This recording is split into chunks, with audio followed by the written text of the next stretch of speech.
Ya saben, cuando estén en una fiesta hablando de tarot y astrología y los manden a buscar a Dios, literalmente pueden ir por su mazo de cartas. Ahí lo van a encontrar. Ya hablando en serio, ahora que sabemos la verdadera diferencia entre uno y otro, ¿verdad que se nos vienen más preguntas a la cabeza? Empezamos a pensar, ¿por qué agregaron un palo más? ¿Quién? ¿Para qué? ¿Qué les parece si les comparto pantalla y empezamos a estudiar todo el desarrollo y la evolución que han tenido los triunfos a través de la historia? ¿Quién, por qué y para qué se agregó otro palo más a la baraja de naipe? Para ponerlos en contexto, gracias a las rutas comerciales que ya Europa tenía con Medio Oriente, había llegado a Europa unos juegos de naipes árabes. Se llamaban los naipes mamelucos. De hecho, la palabra naipe viene del árabe naip.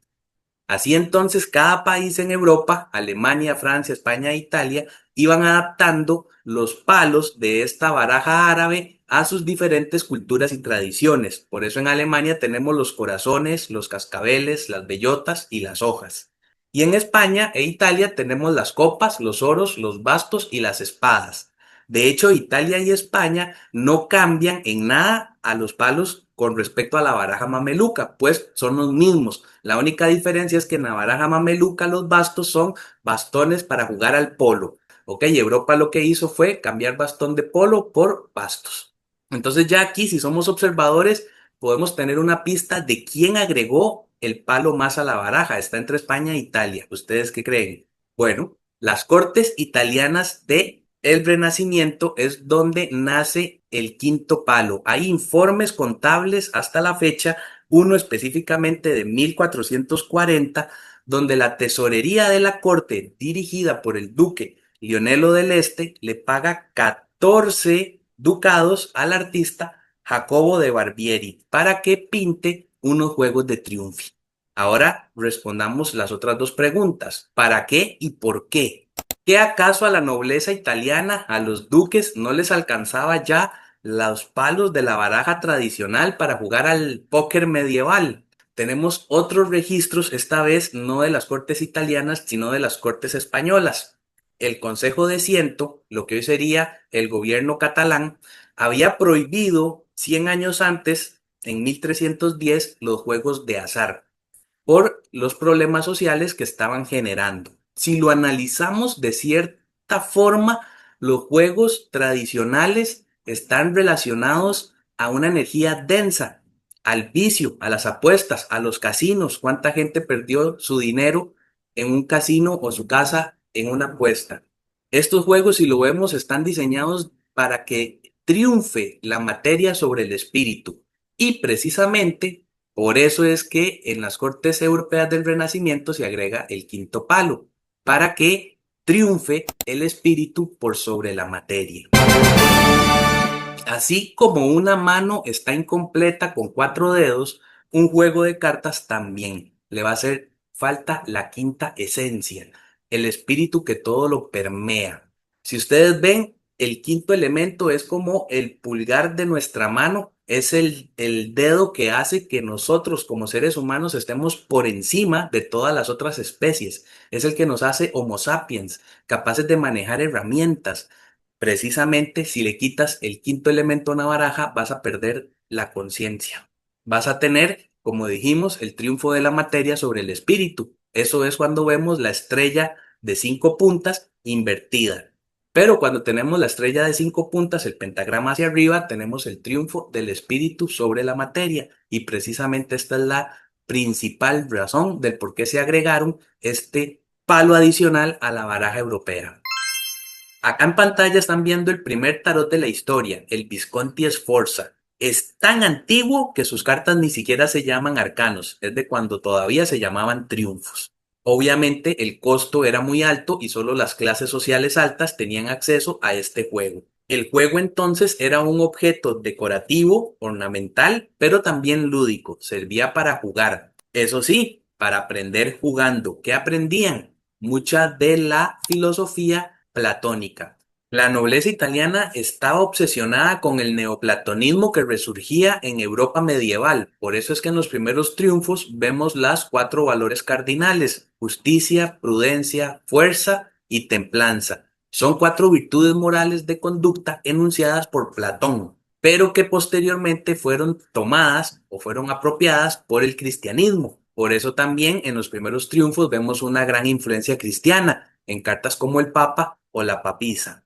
El triunfo romano era una celebración militar que se le hacía al general que lograba conquistar un nuevo territorio para el imperio. Ese día era tratado como un dios. Se vestía como el dios Júpiter, el dios de la expansión, y era ovacionado, se le hacía una procesión y finalmente se le terminaba construyendo un arco del triunfo. Un detalle interesante de estas procesiones triunfales es que siempre iba alguien detrás del general victorioso diciéndole Momentum Mortis, que significa recuerda que vas a morir. Así entonces estos triunfos también tenían una enseñanza espiritual.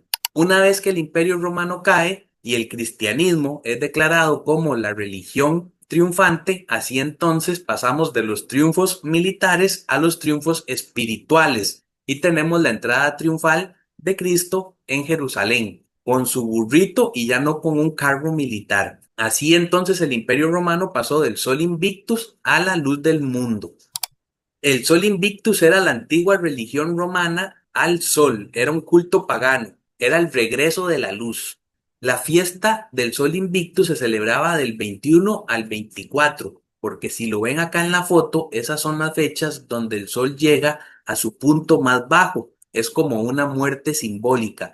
Y ahí está durante 3 días. Por eso es que Cristo es crucificado por 3 días, porque el sol queda, como decir, en la parte más baja. Finalmente, el 24 y el 25, el sol vuelve a su camino de ascenso para llegar al nuevo solsticio, al punto más alto, el 21 de junio. Ese renacimiento simboliza la luz interior, es un renacimiento espiritual, es la victoria del espíritu sobre la oscuridad de la ignorancia, el triunfo del espíritu sobre la materia. Eso es lo que representa Cristo para los primeros cristianos gnósticos. Es una lástima que el cristianismo moderno se haya institucionalizado y los cristianos modernos terminen haciendo feo y brincando en una iglesia.